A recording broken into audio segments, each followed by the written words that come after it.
इथे तयार आहेत आपली गुड डे बिस्किटसारखी बिस्किटं तयार झालेली आहेत आणि ते इतके जबरदस्त झाले आहेत. तर एक मी तुम्हाला तोडून दाखवते. वरतून छान असे कुरकुरीत आणि क्रिस्पी आणि आतमध्ये एकदम मऊ अशी बिस्किटं आहेत. तर ही बिस्किटं बनवून तुम्ही 1 ते दीड महिना ठेवू शकता. छान राहतात, ते खराब होत नाही आहेत. आणि बाहेरून आपण बिस्किट आणतो चाट खाण्यासाठी किंवा तसंही, तर हे घरच्या घरी बनवून आपण ठेवू शकतो. तर वेळ न घालवता आपण आज ही बिस्किटं कशी बनवायची ते बघूया. तर इथे स्वागत आहे तुमचं माझ्या मनीषाज रेसिपी यूट्यूब चॅनलवर. आणि आज आपण बघूया घरातल्या साहित्यामध्ये छान अशी बिस्किटं. तर ही बिस्किटं बनवण्यासाठी इथे 2 कप गव्हाचं पीठ घ्यायचं आणि वजनी प्रमाण म्हणाल तर अर्धा किलो इतका आहे. आणि हा दुसरा कप. बिस्किटं छान क्रिस्पी होण्यासाठी इथे अर्धा कप मी रवा घेतला आहे आणि तो या पिठामध्ये गव्हाच्या टाकून घ्यायचं. अर्धा कप बेसनने छान बाइंडिंग येईल. आणि 1 मिल्क पावडरचं पॉकेट घेतलं आहे, कारण इथे आज आपण कोणताही दूध वगैरे वापरणार नाही आहेत. आणि हे सगळं आपल्याला चाळून घ्यायचं आहे, कारण याच्यामध्ये गव्हाच्या पिठामध्ये जे काही जाडसर कण वगैरे असतात ते निघून जातील, तुम्ही पाहू शकता. आणि तसंच लगेच अर्धा कप इतकं मी खोबऱ्याचा किस घेतला आहे. तो घरात बनवलेला आहे. तुम्हाला पाहिजे तर तुम्ही विकत आणून पण टाकू शकता. खोबऱ्यामध्ये भरपूर प्रमाणात फायबर असतो आणि ते आपल्या त्वचेसाठी खूप चांगलं असतो. आपण 2 कप गव्हाचं पीठ घेतलं आहे, तर 1 कप मी साखरेची पावडर बनवून घेतलेली आहे ना, ती पण मी टाकून घेते आहे. आणि गोड तुम्ही तुमच्या आवडीने कमी जास्त करून घ्या.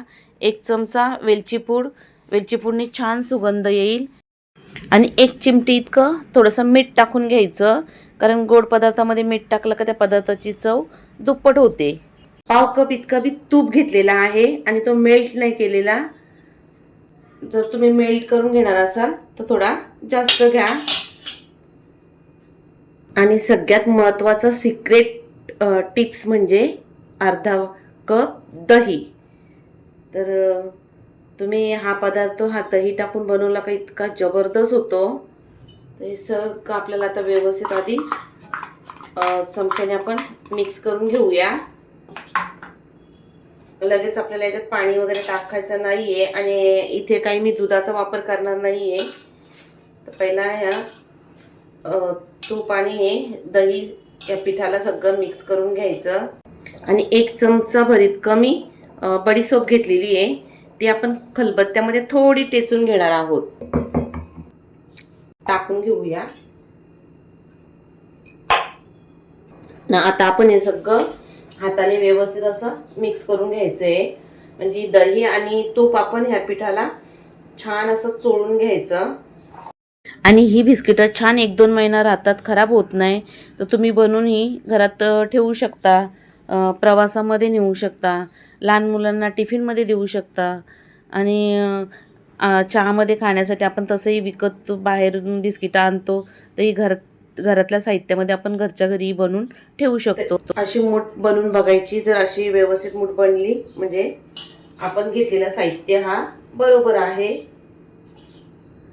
आता याच्यामध्ये आपण थोडं थोडं पाणी टाकून कणिक आपल्याला मळून घ्यायचे. जास्तही मळायचा नाहीये, फक्त पिठामध्ये पाणी टाकून आपण गोळा एक तयार करून घेऊया. इथे मी त्या मेजरमेंट कपानेच पाणी घेतलेलं आहे. 1 कप पाणी घेतलं. आता बघू किती लागतो पाणी आपल्याला. सोप्या आणि नवीन रेसिपी पाहण्यासाठी माझ्या चॅनलला सबस्क्राईब करा. बाजूला असलेला बेलचा बटन दाबा, म्हणजे नवीन रेसिपी आली त्याचं नोटिफिकेशन तुम्हाला लगेचच भेटत जाईल. आणि जर रेसिपी तुम्हाला थोडी जरी आवडली तर लाईक करा. तुमच्या एका लाईकने आम्हाला तुमच्यासाठी नवीन रेसिपी आणण्याचा प्रोत्साहन भेटतो. आपण घेतलेल्या पाण्यामध्ये मला फक्त अर्धा कप मी पाणी वापरलेलं आहे आणि घट्टसर असा आपण गोळा बनवून घेतलाय. झाकण देऊन 15 ते 20 मिनिटांसाठी रेस्ट करायला ठेवून द्यायचं. आता इथे 15 ते 20 मिनिटं झाली आहे आणि आपला जो पीठ कणिक आपण जो मळून ठेवला होता तो रेस्ट करायला तो छान झालेला आहे. तर आता आपण याचे आपल्याला पाहिजे त्या आकाराचे बिस्किटं बनवून घेणार आहोत. जरासा त्याला पुन्हा एकसारखा करून घ्यायचा. आणि रवा पण छान आता फुलला आहे. आता पीठ मी हा एकसारखा करून घेतला आहे. आपल्याला तर जास्त मळायचं नाही आहे आणि जास्त नरम पण मऊ पण नाही करायचं. असंच थोडासा कडकच ठेवायचं आहे. असे हे सगळे गोल मी आधी बनवून घेते. इथे सगळे गोल गोल आपले बनवून झाले. गोल करून फक्त आपल्याला ह्या हाताने असा प्रेस करून घ्यायचे, दाबून घ्यायचे. न लाटाची झंझट न कशाचीच. हे बघा, असं हाताने प्रेस करून इतकं पातळ करून घ्यायचं आणि ह्या झाऱ्याने आपण त्याला डिझाईन करून घेणार. एकदम सुंदर अशी आपली ही बिस्किटं तयार होतात या पद्धतीने. तर इथे मी सगळे आधी बनवून घेते. तर दुसऱ्या प्रकारचे डिझाईन करण्यासाठी इथे मी तोच गोळा घेतलेला आहे ना, त्याला थोडासा असा लांबटका करून घेते आणि पुन्हा हाताने प्रेस करते. या पद्धतीने मी हे गोळे करून घेते. आधी हाताने प्रेस करायचे, असा लांबटका आकार द्यायचे आपल्याला.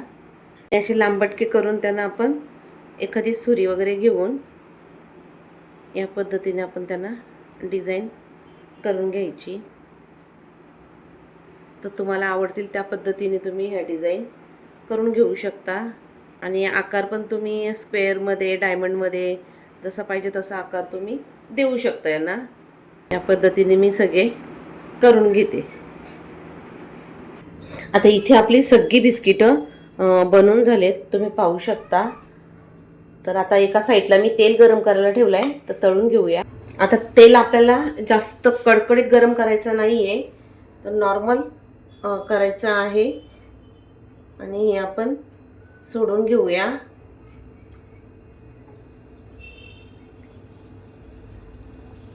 आणि जेवढे कढईत मावतील तेवढेच ठेवायचे आहेत. मी गॅसची फ्लेम एकदम स्लो ठेवलेली आहे आणि त्यांना लगेच उलट करायचे नाही आहेत. 2 मिनटं असेच होऊन द्यायचे. आणि ह्या काट्या चमच्याने आपण त्यांना थोडेसे आता हलवून घेऊया. लगेच उलट नाही करायचे, थोडे जागेवरनं हलवून घेणार. आता 2 मिनटं झाली. आता आपण त्यांना उलट करून घेऊया आणि पुन्हा गॅसची फ्लेम स्लो करून ठेवू. उलट सोयीचे करून आपण रंग चेंज होईपर्यंत तळून घेऊ. आता आपण हे काढून घेऊया, कारण जरी हे आपण काढून घेतले तरी याची कुकिंग प्रोसेस चालूच राहते. आणि पाहू शकता एकदम जबरदस्त अशी आपली ही बिस्किटं तळून झालेली आहे. तर रंग पण खूप सुंदर आलेला आहे. तर आपण आता मी इथे त्याच परातामध्ये टिश्यू घेतला आहे, त्याच्यामध्ये हे आपण ठेवून घेऊ. गॅसची फ्लेम स्लो करून ठेवली आहे. तर तेल थोडं थंड करून घेऊ. आणि मग आता इथे तेल थोडं थंड झालं आहे, तर आपण ही बिस्किटं पुन्हा सोडून घेऊया. हा दुसरा बॅच पण मी तळून घेते. आणि गॅसची फ्लेम एकदम स्लोच ठेवायची आहे. 2 मिनटं असेच त्यांना होऊन द्यायचे. 2 मिनटं झालेत. आपण त्यांना उलट करून घेऊ. आणि उलट करताना डायरेक्ट झारा लावायचा नाही आहे, त्या काट्या चमच्याने आपण त्यांना उलट करून घ्यायचं. गॅसची फ्लेम थोडी मीडियम करायची. इथे दुसरा बॅच पण आपला तळून झाला आहे. तर याच पद्धतीने मी सगळे बिस्किटं तळून घेते. तर इथे सगळी बिस्किट आपली बनवून तयार झालेली आहेत. आणि तुम्ही पाहू शकता त्यांचा रंग वगैरे किती सुंदर आलेला आहे. जसं आपण बाजारातनं गुड डे बिस्किट आणतो त्या पद्धतीची बिस्किटं होतात. तर एक मी तुम्हाला तोडूनही दाखवते. आणि एकदम मस्त असे वरतून क्रिस्पी आणि कुरकुरीत आणि आतमध्ये एकदम मऊ अशी बिस्किटं तयार होतात. तर घरातल्या घरात आपण सोप्या पद्धतीने ही बिस्किटं बनवू शकतो.